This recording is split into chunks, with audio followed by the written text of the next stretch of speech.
Okay, don't talk bad about me now. You're being recorded. Okay. Okay. Um, let's go ahead and start out with the pyramid model, just kind of as a quick review. So the organization is your health department. The groups is the basic structure of your health department, plus what Fab calls their six pack of plans up there in the bubbles. Each group has its own set of services or initiatives. Again, services being ongoing, initiatives being future. Each service or initiative has a set of high level goals. Each high level goal has a set of smart objectives. Each smart objective has a set of activities. We're going to use kind of the same example we've been using with tobacco cessation. So our group is Tobacco 2025. The initiative is tobacco cessation. The goal would be working on is reduce smoking in high schools. The smart objective, reduce smoking at my alma mater, Wayne High School, by 25% by the end of the school year. And I don't even know if Wayne High School is still there in lovely Dayton, Ohio. Probably, I guess, huh? Create training curriculum, provide 9 training sessions a month, contact local tobacco vendors. So what we're going to go over today is, first of all, what is three-dimensional planning? And then we're going to talk, and three-dimensional planning is basically categorization of plan elements. Any plan elements, any documents can be categorized and subcategorized. So how do we manage those categories? You can make your own. There's a bunch of standard categories like the FAB domains and standards are in there. The essentials of public health are in there. There's a bunch of different stuff, but you can add your own. So if you have anything that you want to be able to track across all the plans, you can do that pretty easily. And then how do we assign those categories to the plan elements? The strategic priorities from your strategic plan, which I mapped in there this morning, can be mapped across anything else in the system. And what that does is give you a view on your dashboard screen on the bottom, you may recall, that talks about how do each of your strategic priorities map against the other plans in the system here. And then there's 3 reports we'll talk about. First one is just it's just a list of the categories and subcategories. And when you get a lot of them in there, it's kind of nice to have it at a list so you can look at it and say, oops, I need to update that, or I don't need to use this anymore. And then the most commonly used report in three-dimensional planning is called the category tag report. So I can go in and say, across the whole department, show everything that is related to FAB 6.1, whatever.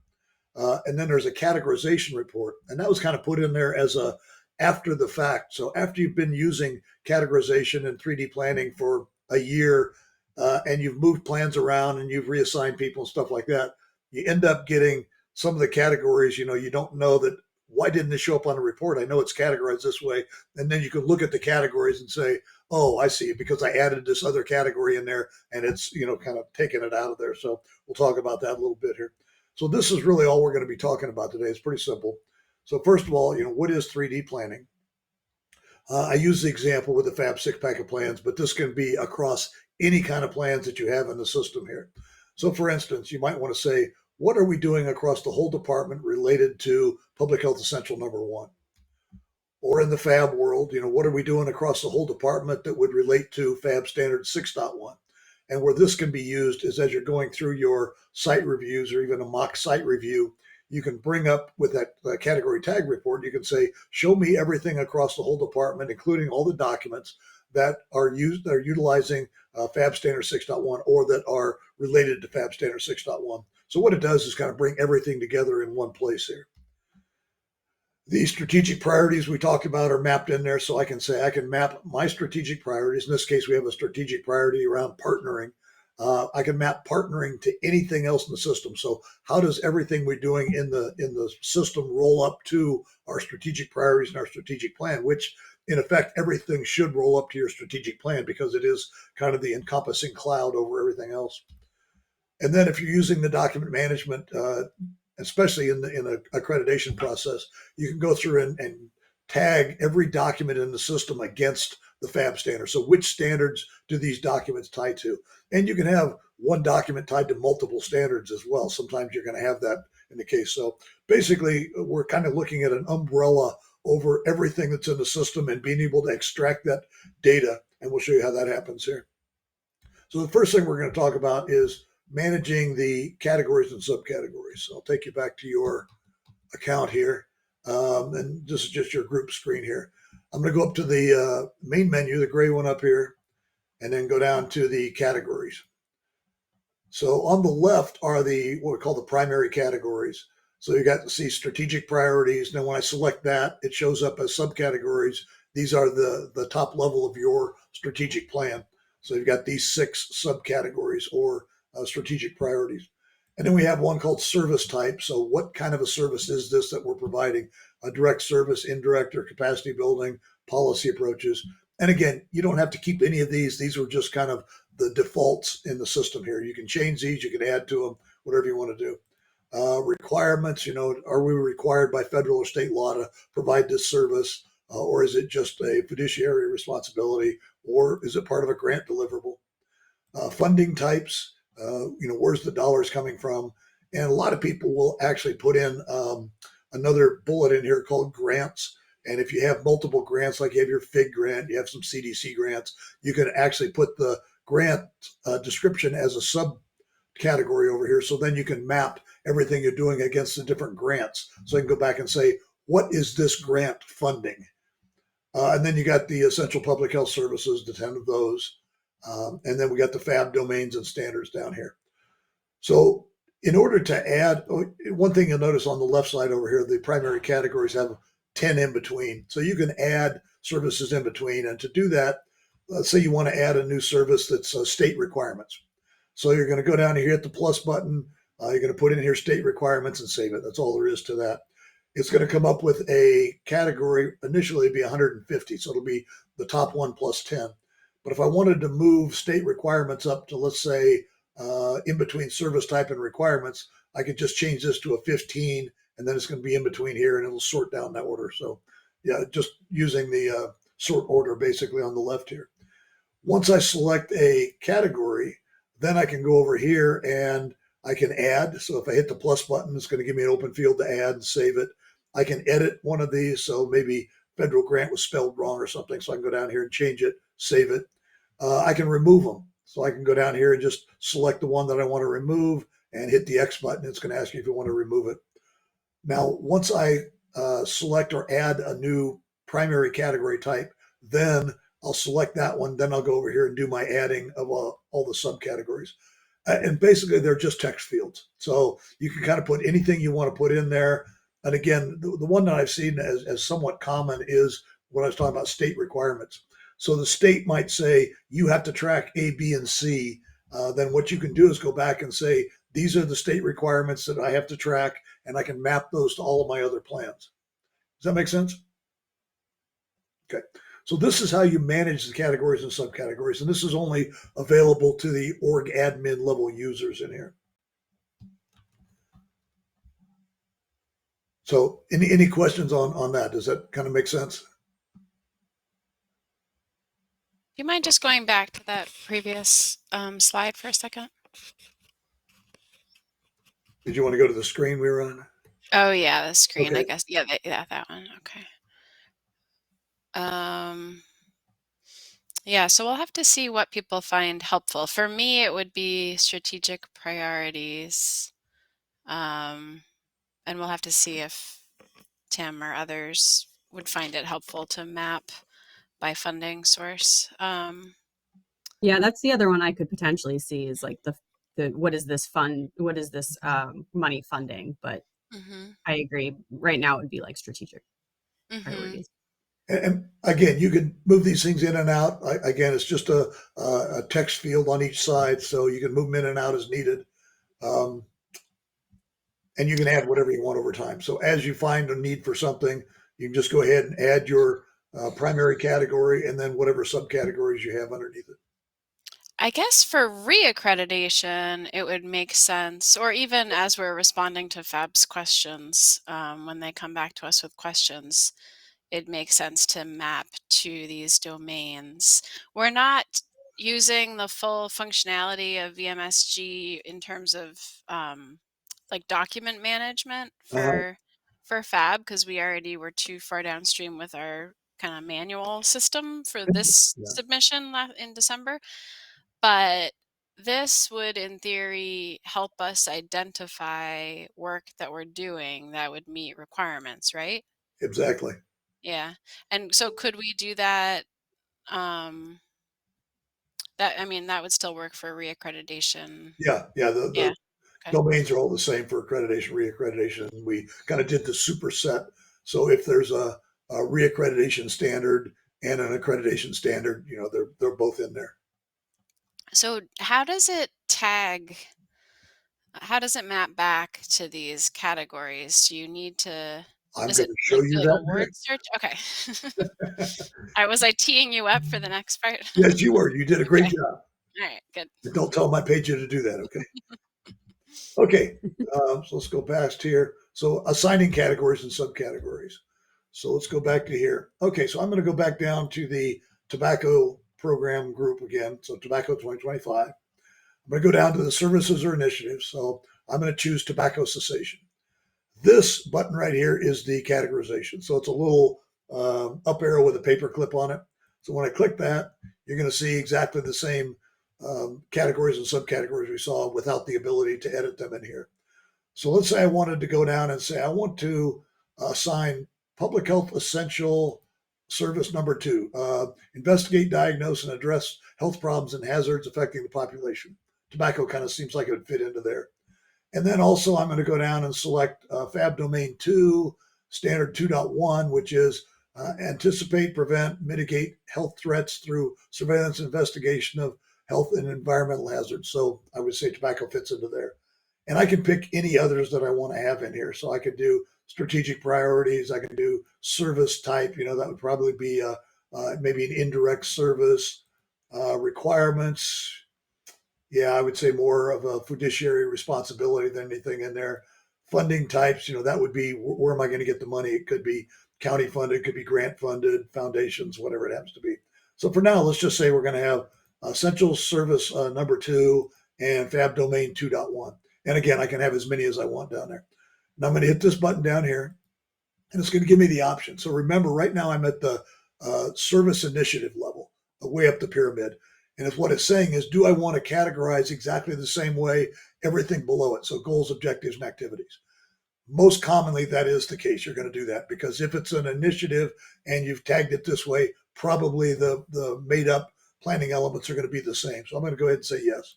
You don't have to, by the way. You can do it just at this level. Now, you'll notice the little blue eye down here on the arrow. That means it's been categorized. So if I click on that, you can see that we have the essentials and we have FAB domain, exactly what we categorized it as. And I can also then move down to my goals and say, okay, reduce smoking in high school has exactly the same categorization and all the way down to the activity level. So it's categorizing all the way down the pyramid. Now, at some point in time, you might have a plan in there that you get down to like the objective level and maybe FAB domain 2 doesn't really fit this particular objective. I don't know if it does or not, but let's say it doesn't. So I'm going to go into here. I'm hit it again. Now it's going to say, do I want to update this particular objective and the related activities? I'll go ahead and say yes. So now I've changed just a little tiny bit at the objective level. I've changed the categories and subcategories, and you'll see it again. It no longer has the FAB in there. So that's how you do the categorization. You can do it at any level, starting at the service initiative level all the way down and at the document level. So the documents have the same button here that you can categorize documents independently from the plan elements that they're attached to. So that's really all there is to doing it. It's a very simple process. You got the option of, sweeping it all the way down the pyramid or not. And you probably want to make the biggest change first. So yes, I'm going to sweep it all the way down. Then I'm going to go in like I did and find the particular plan elements that don't meet a certain criteria or have a different criteria associated with them. Then you can set those in there. Questions? That's really real simple. That's all there is to it. Yeah, I like this. Could you just show me again how you did it? I guess Okay. I was just ignoring that icon the whole time, but I would see that since I didn't know what it was. So Okay. I would, yeah, whatever level you want to categorize, Exactly. you just And, go to and that level and that then click level that little. and or the sub level is this button right here. Uh-huh. So I click on that, and then basically I'm going to select on the left side here, essentials. And if I clear that, you'll notice it clears both sides. And by the way, I could say it does, 3 different essentials. It feeds 3 different essentials. So I can have all of them if I want to in here. In this case, we'll just say it's the one. And then I'm going to save it. And then when I do that, it's going to say do you want to update the categories of the related goals and objectives? Now, in this case, because remember, I took objective 2 down there and recategorized it, I probably don't want to do this because otherwise it will take it back to this level here. Make sense? Hmm. So So this is asking, oh yeah, sub element, right? That's yeah, asking about everything under it. Okay. exactly. Okay. Okay, so that's all there is to doing the categorization. Again, you're going to pick the categories you want to use. You can add the ones, you can remove the ones, and then you're going to be able to go in. And by the way, anybody can go in and do the categorization process. Only you guys as org admins can actually change the category map, the categories and subcategories, but anybody can use them to categorize if they have right access to that plan element, meaning they have edit access to the group. Okay, so now we're in tobacco cessation. We're in our group Tobacco 2025. I think the next thing we're going to talk about, just real quickly, I'm not going to go into detail on this, but the dashboard, because I just put in your strategic priorities this morning, once you go through and map your strategic priorities to everything else in the system, you're going to have this third button available to you over here on the dashboard. So you go to your dashboard, you click on this third button, and it's going to have your strategic priorities down here mapped against everything else. So how well does everything fit? So how many different activities do you have at the red, yellow, green, and gold level for strategic priority number 1? So that's what that's all about. And that is purely the mapping of the strategic priorities. Now, the key element here is going to be the reports. So the first one we're going to look at is the categories report. And it's just a real simple listing. So I'm going to go to my reports menu up here and go down to the categories report. And that's all it is. So this is my category strategic priority, and then my 6 subcategories, which are my strategic priorities. And then you can see we go down here to funding types, and I got the 10 essentials, and then we got the fab domains and standards down there. So that's all it is, just a listing of the categories. Go back to here. The second one, and kind of the one you're going to use most often, is the category tag report. So let's check on that. I'm going to go back up here and select our Tobacco 2025 group, because that's what we've categorized here. So in the Tobacco 2025 group, I want to look at, right now I'm looking at objectives. So you notice I can look at documents, abstracts, which we haven't talked about yet, services, goals, objectives, or activities. So I'm going to say I want to look at objectives. And I'm going to go down here and say, I want to see every objective that was tagged with Public Health Essential number 2. Now, I'm going to show you this first, and then we're going to go back here and talk about all the different things you can do with this to kind of narrow down the search here. But I'm going to go ahead and click this button here. It takes it a few seconds to generate the report. And there it is. So up here is what we're saying is, what did we select as the categories and subcategories? Essential Public Health Services number 2. And then it's saying these are the objectives that are categorized with that up there. So it's real simple to go in, once you categorize things, to go in and say, I want to look at the service level, the goal level, the objective level, or the activity level in here. So it's really, really simple. Now, it gets a little bit more complex here. Are you guys familiar with Boolean logic, ands and ors? Good. Okay, that makes it easy then. The Boolean logic in here is, if I wanted to say, I want to look at anything that is 2 or 4 or 6, it's an or function. So if any one of those is tagged on the plan element, it's going to show up in the report. So that's the or function. Now, if I go across categories and I say, I want to, what this is asking me is, I want to see anything that is Public Health Essential number 2 or number 4 or number 6. So any one of them, and fab domain standard 2.1. So in this particular case, the plan element would have to have one of those 3 essentials tagged, and it would have to have a fab domain 2 tagged. Is that making sense? So you're narrowing it down very quickly that way. So you might have things that are essential number 2, but are not necessarily related to fab domain 2. It's slightly different in there, so you can categorize them each way. In this particular case, if I do that, and I go back here, let's just say it wouldn't make any difference here, but I'll just narrow it down. So we're going to do There we go. So what we're saying up here is we're looking for essential service 2 and fab domain or fab standard 2.1. And remember, I went in and recategorized objective number 2, so it wasn't fab domain 2. So that's why it's not showing up in the report, because it's that and function. It doesn't have and fab domain 2 in there. If you selected, you know, say another one within fab domain 2, it would be, you know, An or function within the ors from public health services and fab, you know, blank or blank. Exactly. Okay. Yeah. So within the category, it's an or function across many categories, and outside of across the primary categories, it's an and function. Okay, great. And you'll find out that you're going to go in and say, okay, what are we doing that is related to public health essential number 2 that's funded by the FIG grant, something like that. So lots and lots of different things you can do with that. So this is the report that you're going to use most often. This is how you get the data out of the system here. Now, let's go back to our reports again. The next report is the categorization report. So I'm still on Tobacco 2025. The categorization report shows me how each of the planning element has been categorized. And we're going to see on this one here. So for instance, objective 1 up here says that we are essential service number 2 and fab standard 2.1. And then when I go down here, remember we changed this one down here.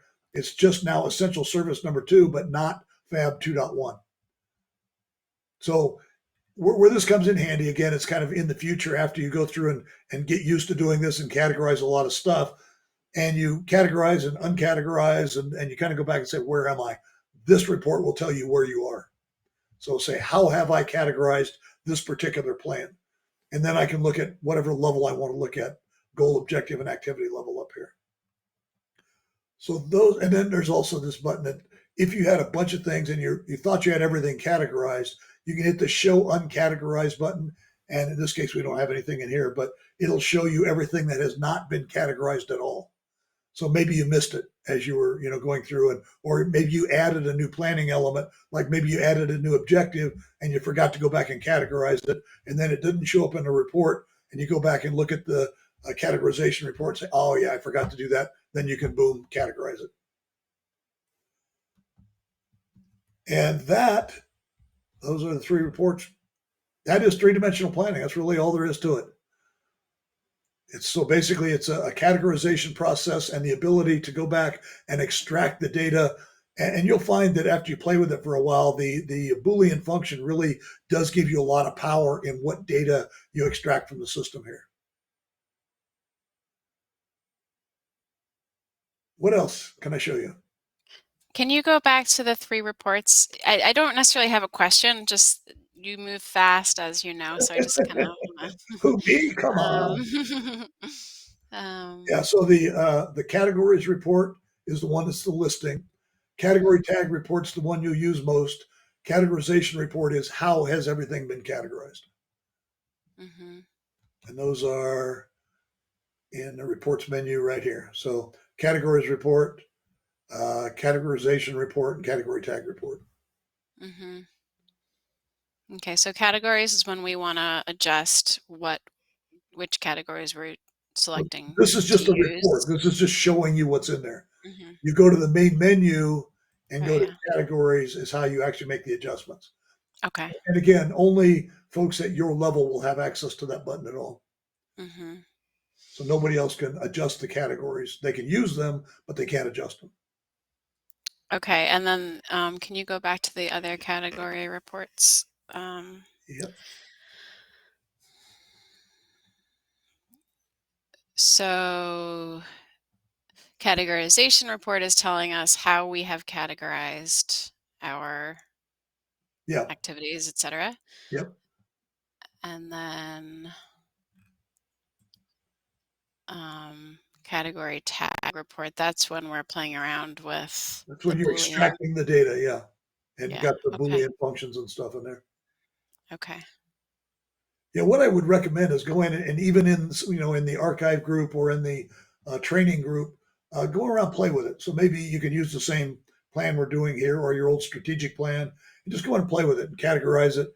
You can do so. For instance, if I go back down to here and I say tobacco cessation, if I said, okay, I'm done playing with it, I'm going to uncategorize it, I can do exactly the same thing. So I'll go down to here, uncheck that, go down to here, uncheck that, and then save it and say, yes, I want to uncategorize everything below it.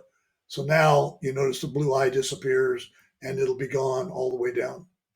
So I just undid everything that we did that way. So, and again, maybe be a little cautious when you're doing that because you can undo everything that you've done down there. Okay. But you could also, like, for instance, you could just say, I just want to take away the FAB standard 2.1. So you could go in and just uncheck 2.1. It'll leave the essentials of public health selection in there, but it'll uncategorize 2.1 all the way down. Mm-hmm. Okay.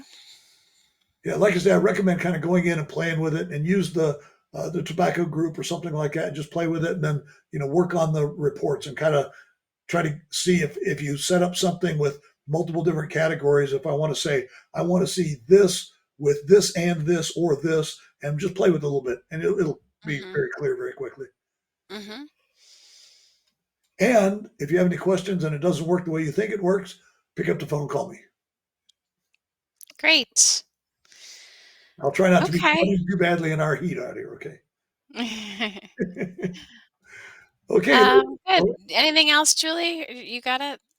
Yeah, no, I think that sounds good. I think, Okay. I think we'll just take some playing with it, Mm-hmm. And Yes. again, if you have any questions at all, or if you want to go through this again, just pop me an email and we'll set up a go-to meeting. Okay. Good. Okay. Thank you, Fred. Great to talk to you.